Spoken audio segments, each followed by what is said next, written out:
Hello everyone, ICT virtual classes में मैं योगेश केवनी आपका स्वागत करता हूं। तो जैसा कि आप जानते हैं, हम पेपर कर रहे हैं सॉल्व साइंस के थ्योरेटिकल का 2024 का ये एग्जाम है। और जैसा कि आप सभी जानते हैं कि जब हम एग्जाम देने जाते हैं तो टोटल एग्जाम जो होता है वो 80 मार्क्स का होता है, यानी कि 80 मार्क्स मैक्सिमम मार्क्स का ये पेपर होता है। वहीं पर बात करें इसके डायरेक्शन में तो हमें पता है 30 प्रश्न यानी कि 30 प्रश्न यहाँ पर होंगे। सभी प्रश्न हमारे लिए इंपॉर्टेंट है, अनिवार्य है। टोटल 30 क्वेश्चन है, सारे के सारे क्वेश्चन यहाँ पर कंपलसरी है। प्रश्न हेतु निर्धारित अंक उनके सम्मुख अंकित है, यानी कि प्रश्न जो है उनके सामने पे उनके अंक लिखे हुए होंगे, आपको उसी के हिसाब से आंसर देना है। Read each question carefully and answer to the point. हर एक क्वेश्चन को आपको ध्यानपूर्वक पढ़ना है और एकदम पॉइंट में आंसर देना है। एग्जैक्ट जो आंसर उसका है, जो एग्जामिनर आपसे चाहता है वो आपको आंसर इस पे देना है। प्रश्न संख्या 1 बहुविकल्पीय प्रश्न है। इस प्रश्न के प्रत्येक खंड के उत्तर में 4 विकल्प दिए गए हैं। सही विकल्प अपने उत्तर पुस्तिका में लिखिए। प्रश्न संख्या 2 से 9 तक निश्चित उत्तरीय प्रश्न है, यानी कि आपको क्या करना है, क्वेश्चन जो नंबर 1 है वो मल्टीपल चॉइस है। इस पे 4 ऑप्शंस आपको दे रखे हैं, हर एक पार्ट का आपको आंसर देना है। Right correct option in your answer book. जो भी करेक्ट आंसर है वो आपको अपनी नोटबुक में लिखना है। वहीं 2 से लेकर 9 तक यहाँ पर डेफिनेट आंसर टाइप क्वेश्चन है, यानी कि एग्जैक्ट आपके आंसर के यहाँ पर क्वेश्चन होंगे। प्रश्न संख्या 1 का प्रत्येक खंड 1 अंक का है। प्रश्न संख्या 2 से 9 तक एक अंक के प्रश्न है। प्रश्न संख्या 10 से 15 तक 2 अंक के प्रश्न है। प्रश्न संख्या 16 से 23 तक 3 अंक के प्रश्न है।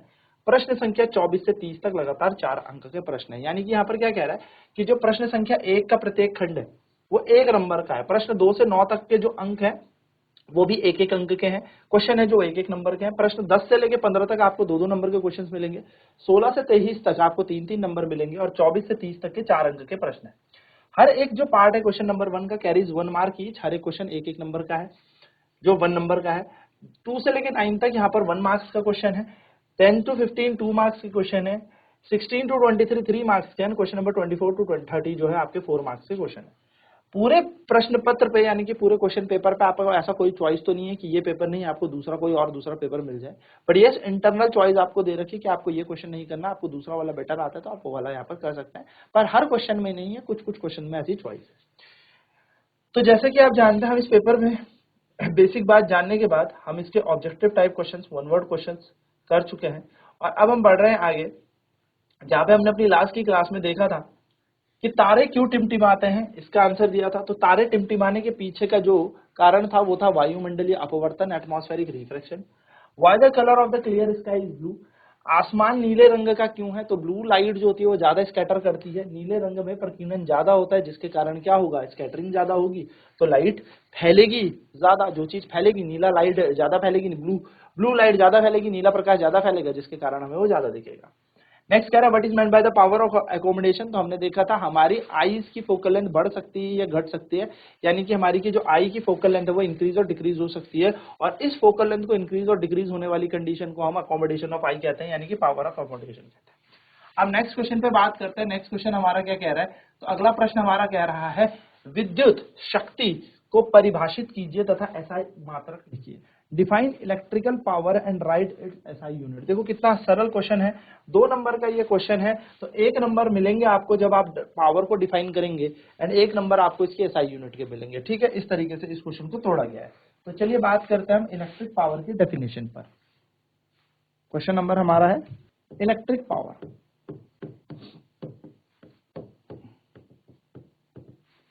यानी कि विद्युत शक्ति। विद्युत शक्ति, तो देखिए हम इसको कहेंगे the rate of doing work, the rate of doing work is called electric power. The rate of doing work is called electric power, यानी कि कार्य करने की दर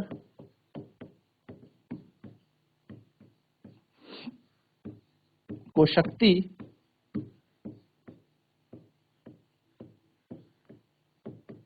कहते हैं। कार्य करने की दर को शक्ति कहते हैं, यानी कि अगर मैं पावर की बात करूं तो पावर इज इक्वल टू क्या हो जाएगा, वर्क डन अपॉन टाइम। यानी कि अगर मैं शक्ति की बात करूं तो शक्ति बन जाएगा हमारा कार्य बटे समय, formula P is equal to W/T। अगर हम इसके SI यूनिट की बात करें तो unit of work is joule, कार्य की इकाई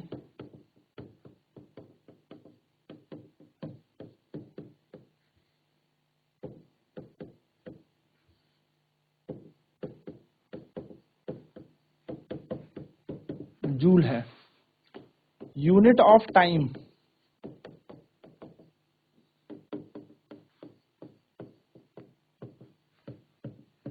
इज सेकेंड,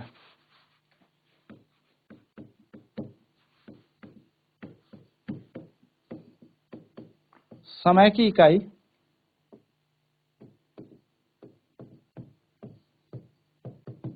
सेकेंड है। तो अगर मैं बात करूं पावर इज इक्वल टू हो जाएगा वर्क डन अपॉन टाइम, तो वर्क की यूनिट हो जाएगी जूल अपॉन में सेकेंड, तो जूल पर सेकेंड, इसी को हम क्या कहते हैं वॉट। तो हम कहेंगे the SI unit of power is what.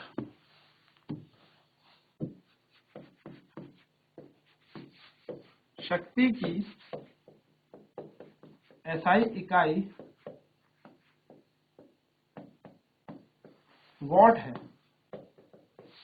ठीक है। वॉट यानी कि इसको हम कैपिटल W से दर्शाते हैं।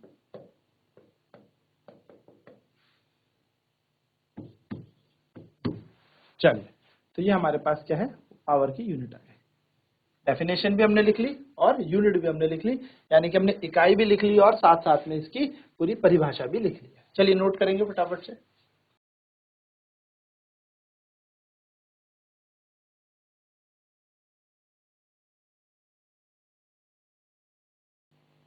पावर हमारे पास वर्क डन अपॉन टाइम होती है, शक्ति हमारे पास कार्य बटा समय होती है, ठीक है। तो unit of work is joule, कार्य की इकाई होती है जूल, और unit of time is second, यानी कि हमारे पास जो समय की इकाई है वो हमारे पास कितनी होती है, सेकंड होती है ना। सेकंड हमारे पास क्या होती है, टाइम की हमारे पास यूनिट होती है। तो अगर हम इसको यहाँ पर पुट कर देंगे, इन वैल्यूज को यहाँ पर हम पुट कर दें, तो power is equal to work done upon time हमारे पास आ गया है, कार्य बराबर शक्ति बराबर हमारे पास बन गया कार्य बटे समय। अब कार्य की इकाई जूल बटा सेकंड, जूल बटा सेकंड को हम वॉट कहते हैं। तो वॉट किसकी इकाई है, what is the unit of power. What जो है शक्ति की इकाई होती है, ये बात ध्यान में रखिएगा, छोटी सी बात है पर ध्यान में रखने वाली बात है। तो SI यूनिट क्या हो जाएगी, पावर की वॉट हो जाएगी। इलेक्ट्रिकल पावर की SI यूनिट क्या हो गई, वॉट हमारे पास हो गई।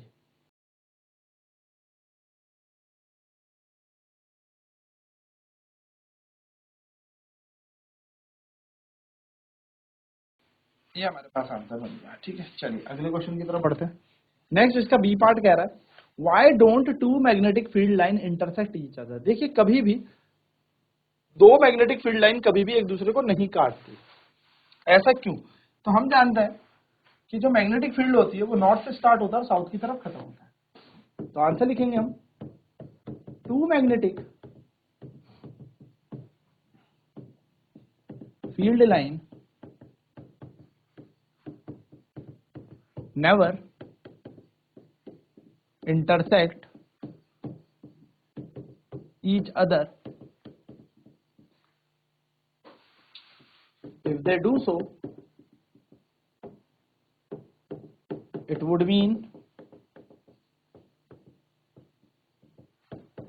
two different directions of magnetic field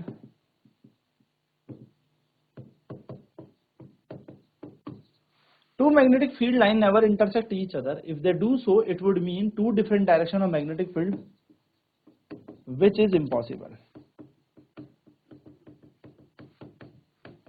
यानी कि वो कह रहा है दो चुंबकीय क्षेत्र रेखाएं एक दूसरे को प्रतिच्छेद नहीं करती। तो देखो दो चुंबकीय क्षेत्र रेखाएं एक दूसरे को क्या नहीं करती, देखो दो चुंबकीय क्षेत्र रेखाएं एक दूसरे को प्रतिच्छेद यानी कि एक दूसरे को नहीं काटती, एक पॉइंट पे एक बिंदु पे नहीं काटती। तो चुंबकीय क्षेत्र रेखाएं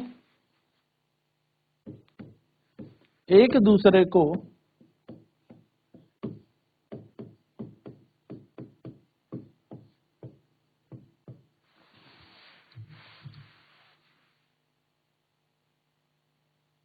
प्रतिच्छेद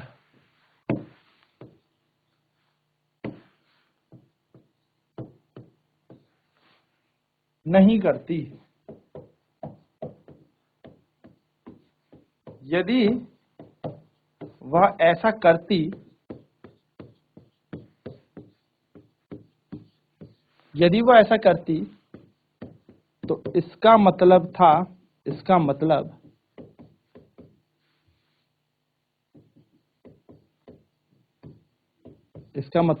दो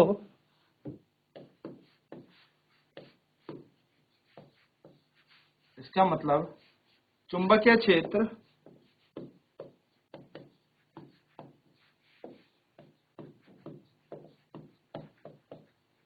की दो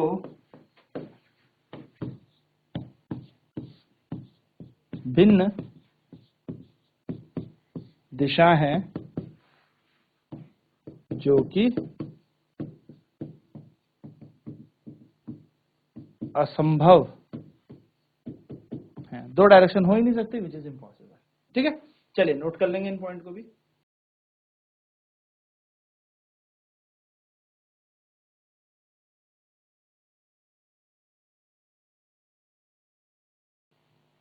चलिए अगले क्वेश्चन की तरफ बढ़ते हैं। अगला क्वेश्चन कह रहा है एक टॉर्च के बल्ब में 5 वोल्ट तथा 500 मिली एम्पियर अंकित है, ज्ञात कीजिए। A torch bulb is rated 5 volt and 500 milliampere, calculate the following. अब हमें यहाँ पे अलग अलग सी चीजें पूछी हैं, एक एक नंबर में हमसे पूछी हैं। तो सबसे पहले हमें क्या बोला, टॉर्च में कितना वोल्टेज दे रखा है 5 वोल्ट और करंट कितना जा रहा है 500 मिली एम्पियर। तो चलिए यहाँ पर लिख देते हैं। हमें सबसे पहले यहाँ पर क्या दे रखा है इस टॉर्च के अंदर, इस टॉर्च में पहला पॉइंट निकालने के लिए अगर हम निकालें तो हमें गिवन क्या क्या डेटा दे रखा है। गिवन दे रखा है वोल्टेज, वोल्ट दे रखा है 5 वोल्ट और करंट हमें दे रखा है 500 मिली एम्पियर। पहला पॉइंट क्या पूछ रहा है, पहला पॉइंट उसने कहा कि रेजिस्टेंस ऑफ द बल्ब बताए, दूसरा बोला है पावर ऑफ द बल्ब बताए। तो पहला दो क्वेश्चन हम यहाँ पे लिख देते हैं। हमसे पूछा है रेजिस्टेंस बताना है हमें, यानी कि हमें प्रतिरोध बताना है, बल्ब का प्रतिरोध ये हमें ज्ञात करना है। दूसरा हमसे कह रहा है पावर निकालनी है हमें, शक्ति हमें यहां पर निकालनी है।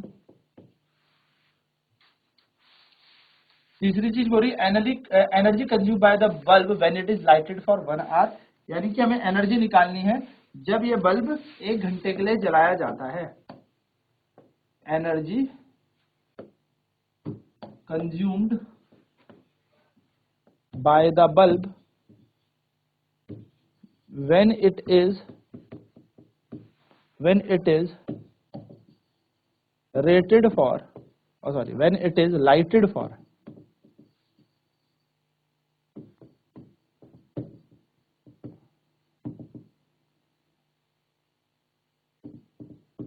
1 आवर। क्या निकालने, जब बल्ब 1 घंटे के लिए जलाया जाता है तो इसकी ऊर्जा ज्ञात करें। ये हमसे पूछ लिया। ठीक है, चलिए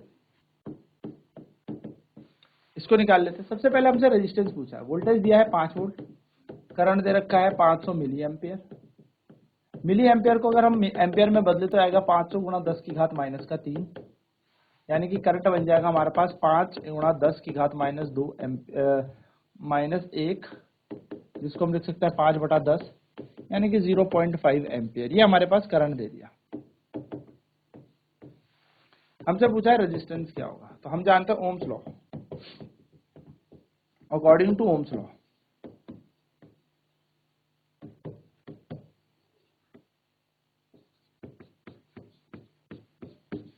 ओम के नियम अनुसार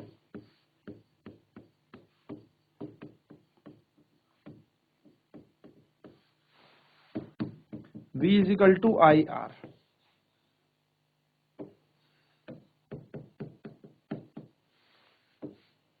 V कितना है 5 और I का मान है 0.5, तो 5 बराबर 0.5 इंटू आर। तो R इजिकल्स टू कितना आ जाएगा 5/0.5, पॉइंट हटेगा ये कटा 5 दूनी 5 10, तो रेजिस्टेंस आ जाएगा 10 ओम। तो हम लिख देंगे द रेजिस्टेंस ऑफ बल्ब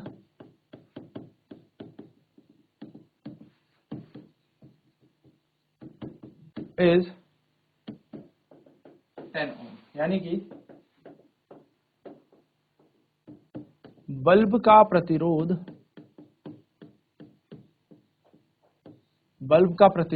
10 ओम है। तो बल्ब का प्रतिरोध कितना हो जाएगा 10 ओम हो जाएगा। ठीक है, नेक्स्ट चीज पूछिए पावर, क्या निकालनी है पावर। सेकंड चीज हमसे पूछिए पावर निकालने में, शक्ति।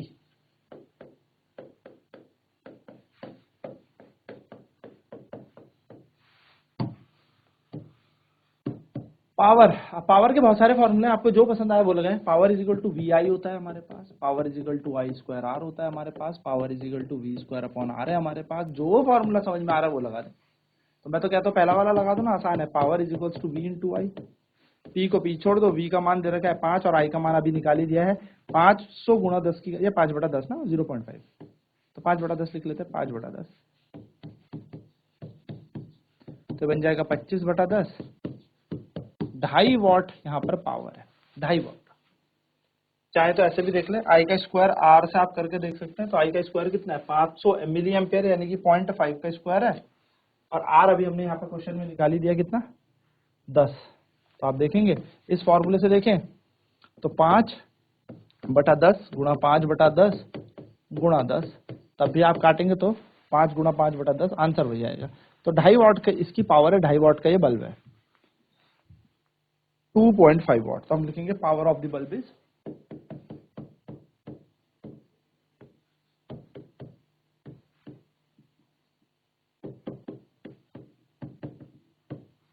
'यानी कि बल्ब की शक्ति 2.5 वॉट है। तीसरा क्या कह रहा है, energy consumed when it is lighted for 1 hour, यानी कि अगर ये बल्ब 1 घंटे तक जलाया जाता तो कितनी ऊर्जा खपत होती, कितनी एनर्जी कंज्यूम होती। तो एनर्जी निकालनी है हमें, ऊर्जा हमें यहाँ पर ज्ञात करनी है। पावर हमने निकाली ली,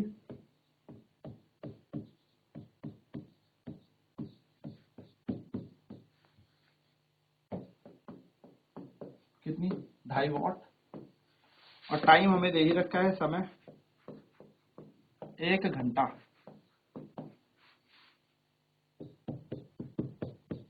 यानी कि 60 मिनट। और 60 मिनट का मतलब क्या होता है 60 गुणा 60, 60 इंटू 60 सेकेंड, यानी कि 3600 सेकेंड हमारे पास यहाँ पर टाइम है। टाइम है हमारे पास, पावर है हमारे पास, एनर्जी हमें निकालनी है। तो एनर्जी इज इक्वल टू क्या हो जाएगा पावर इंटू टाइम। एनर्जी ऐसी, पावर का मान है 2.5 और टाइम समय कितना है, तो समय हमारे पास दे रखा है 3600। पॉइंट हटेगा, एक 10 आएगा, 0 से 0 कैंसिल हो जाएगा।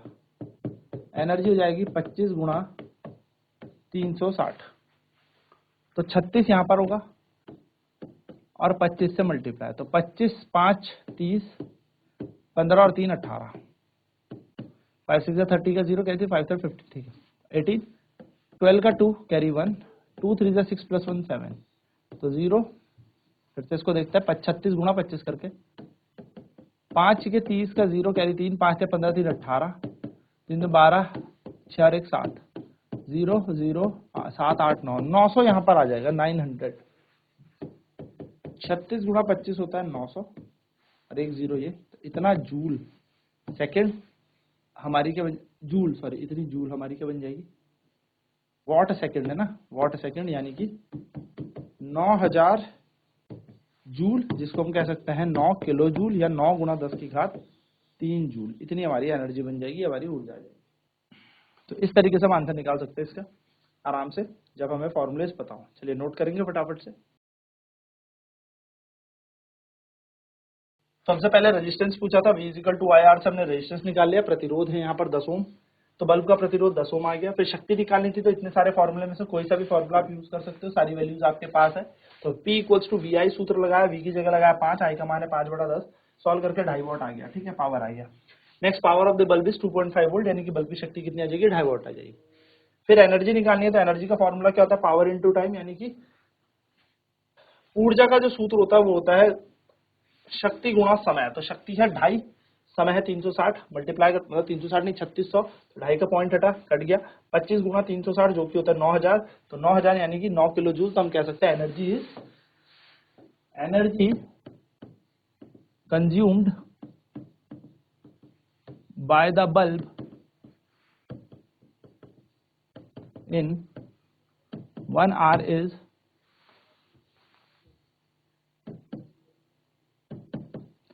9000 जूल, यानी कि बल्ब द्वारा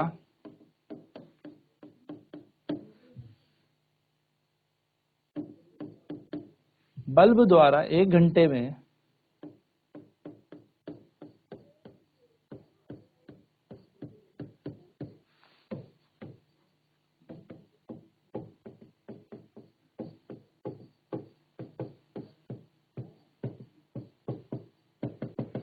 चलिए फटाफट से नोट कर लेते हैं।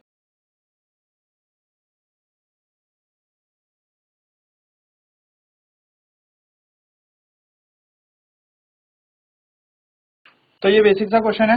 इस तरीके से आपको ये क्वेश्चन करना है कि आपको क्या पूछे थे, एनर्जी आपसे पूछी है, पावर या कुछ भी आपसे पूछा है, तो आप नॉर्मल फॉर्मूलेस को बेसिस पे इसको रख सकते हैं। फॉर्मूले आपको पता होना चाहिए कि क्या क्या फॉर्मूले हमें पता होने चाहिए। ठीक है, तो फॉर्मूला मैंने आपको सभी बता दिए, क्या क्या गिवन डेटा है आपको वो पुट करना है और आंसर निकाल देना है। तो आई होप ये चीज क्लियर होगी। बचा हुआ सेक्शन नेक्स्ट क्लास में करेंगे। आज की क्लास में इतना ही। ICT वर्चुअल क्लासेज में जुड़ने के लिए धन्यवाद। आपका दिन शुभ।